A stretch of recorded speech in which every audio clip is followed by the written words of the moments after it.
Guys, welcome back to RBI, and it's time to celebrate 50 years of Audi's incredible 5-cylinder engine. And what better way to do it than with a special edition of the Audi RS3. Finished in a green color inspired by the legendary Quattro. This is the RS3 Competition Limited. It's limited to 750 units worldwide. It's got special chassis revisions inspired by the RS6 GT and the competition versions of the RS4 and the RS5, along with a few other changes and an incredible interior and spec generally around this car. It is a very special way to send off the 5-cylinder. Let me show you every single detail in today's video. So guys, the RS3 is a car that we all love, and a massive part of that is the 5-cylinder engine. And Audi is celebrating 50 years of the 5-cylinder.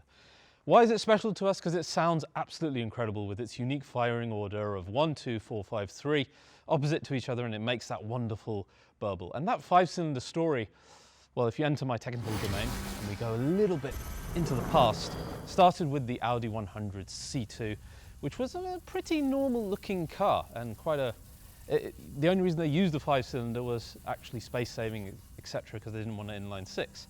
But what that gave birth to was essentially the entire brand of Audi Sport, because it led into things like the RS2. It led into things like the IMSA car that did incredible things. And then I think a car that links perhaps most to our edition today, which was the famed Quattro, which was also finished in a malachite green at times, just like this RS3. And of course, the most famous one, the one best known by the layman and the petrol head of today, is the RS3 itself. And the current car, the standard one, is a great car in itself. What this Competition Limited seeks to do is bring in some of what made the RS4 and the RS5 competition so special, and the RS6 GT, and give a final epic send-off to a car that we all love so much, sprinkling in a little bit of that past heritage into a final limited, highly sought after RS3. Now, if we're talking power, nothing has actually changed. We've still got the 2.5 litre 5-cylinder. It still does 400 PS, still has 500 Newton meters. The 0 to 60 is the same. So if you think you're going to be going into a car with more power, that's not what this is about. It's not for the power hungry. It's not for someone with an ego. What Audi have done with this car is everything other than that under the skin. And I think the best place to start maybe is the sound, because we do have the RS Sports exhaust system in here, but what they've done is they have removed a lot of the sound insulation in the firewall to make sure more of that 5-cylinder beautiful sound is coming into the interior while you're driving. And actually, it's a car that sounds absolutely fantastic, particularly with the Emotion start. So why don't we start by listening to the engine?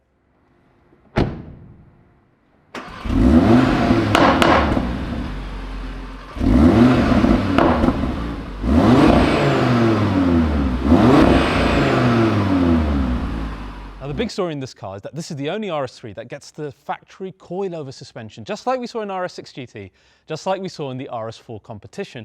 And that means it is adjustable in 3 different ways.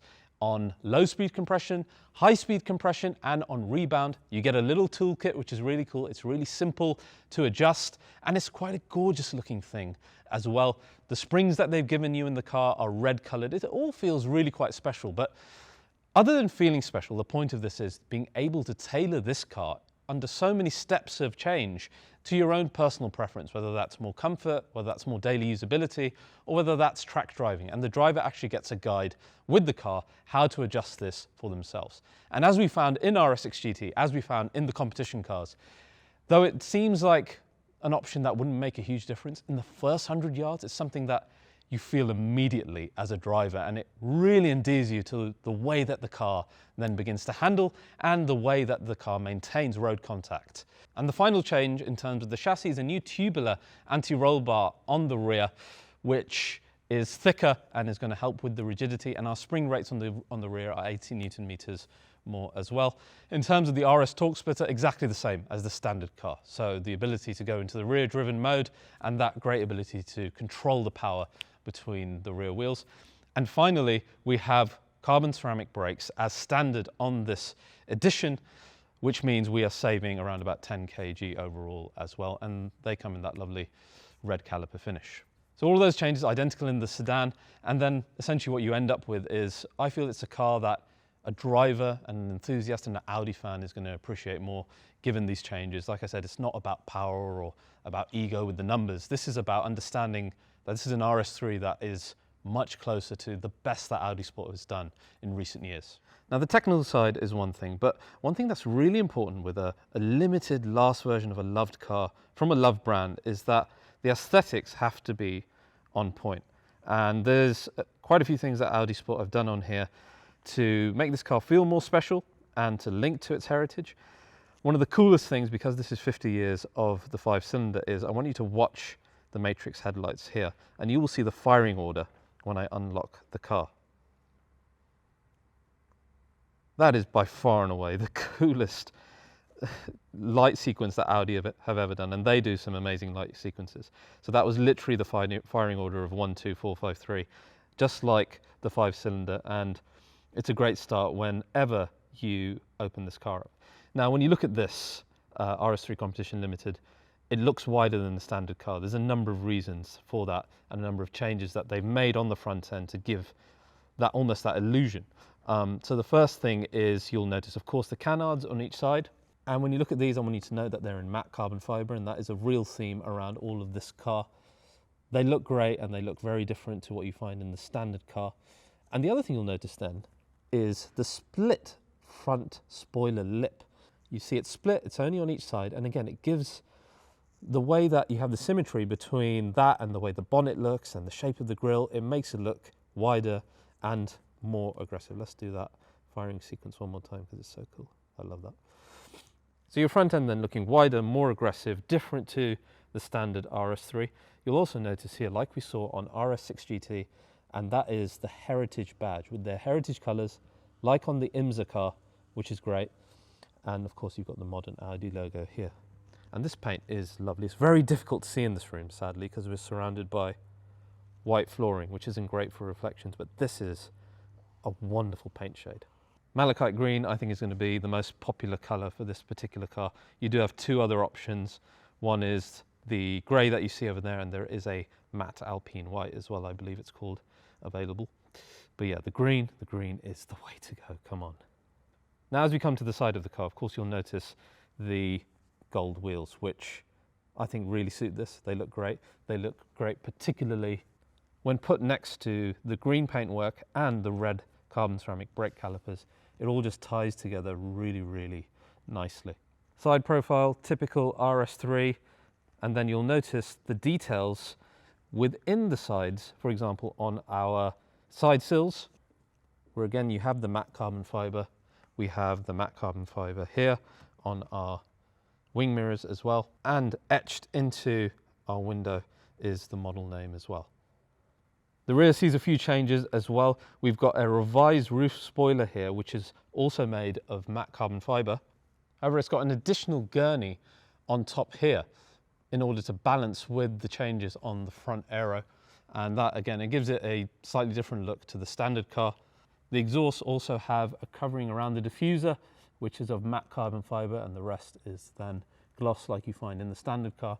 And finally, the RS3 badge, again, in that heritage logo style. Altogether, that's one hell of a spec, a nice nod back to that quattro car.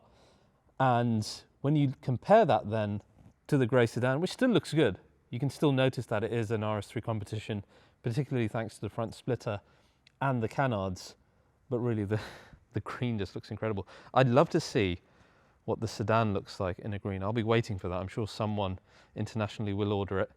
I know the UK is mainly going to be getting the hatchback because we love the RS3 hatchback. So people around the world, please someone spec a green sedan because I really want to see that.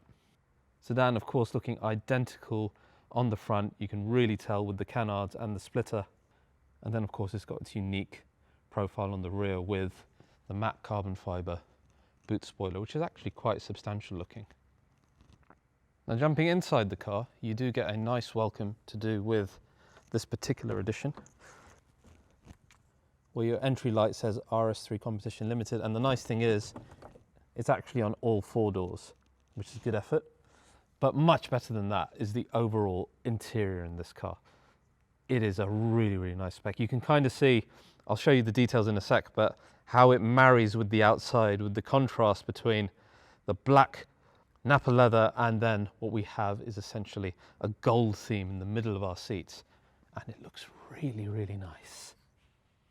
Check that out. That is easily the nicest interior I've ever seen in an RS3. It is a fabric gold finish in the middle with ginger white stitching. You have, of course, RS3 Competition within the headrests themselves, but I've never seen a finish like this before. It looks great. Even Audi weren't sure about it, so they actually got the thing printed first and made sure that it was, you know, actually looking good in person. But it's genuinely quite stunning, very, very classy. It almost comes on the side of having like a leather brown interior in a more luxurious car. The overall look, very, very special, which I think is important. Back of the seats also have matte carbon fiber as well, and the seat belts also in the ginger white. So this ginger white, it feels like it's white with almost shades and shadows of green within it. Again, I've never seen a material like this, and it's really nice. Rear seats are finished in exactly the same way, and the sedan also gets the exact same treatment. Again, jumping in, we've got the ginger white leather at the top here for your 12 o'clock marker, which I think is a good decision. And then the rest of the wheels see these ginger white stitching within the Dynamica here. You've got your matte carbon fiber on front console trim here, which perfectly matches the car on the outside. And what's really important for a special edition like this, you will have unique numbering for the car, which I think it's good. This is a personal experience, and it's good that they have done that. Now, one thing this car does get as again, a link to the RS2, another 5-cylinder car, is the white dials as opposed to the standard black ones. And again, that's a little link to that 5-cylinder heritage within here. And that's kind of the final piece of what you'll find in this, what I think is a very special RS3 interior. So guys, that's your final RS3, meant for very few, very lucky people who are going to own what is sadly actually the last 5-cylinder, according to Audi Sport, that they're going to do. Which it really makes me sad, because this is one of the greatest car engines ever. And for it to be retired in this way, I'm getting similar feelings to when AMG said that no more V8 in the C63. You know, it's that type of emotional gut punch. And I know this is it's a nice addition, and the RS3 is still available currently, but can you really see them closing the door on this? I hope that's not the case, and I'm not going to close the bonnet on this situation either. I'm going to leave it open-ended. I think if enough of us make noise, and I know the people inside Audi, whether they say it or not, they want this engine, this format of engine at least, to stick around, then we gotta have it happen. You cannot have a car world without a 5-cylinder Audi Sport engine in it. I don't want to live in that kind of world. So I'm going to leave it open-ended. I hope the people who get this car, you really enjoy it. And I hope for the rest of us that there's some hope for the future. So if you guys have enjoyed this episode of RBR, please do like and subscribe. See you guys next time.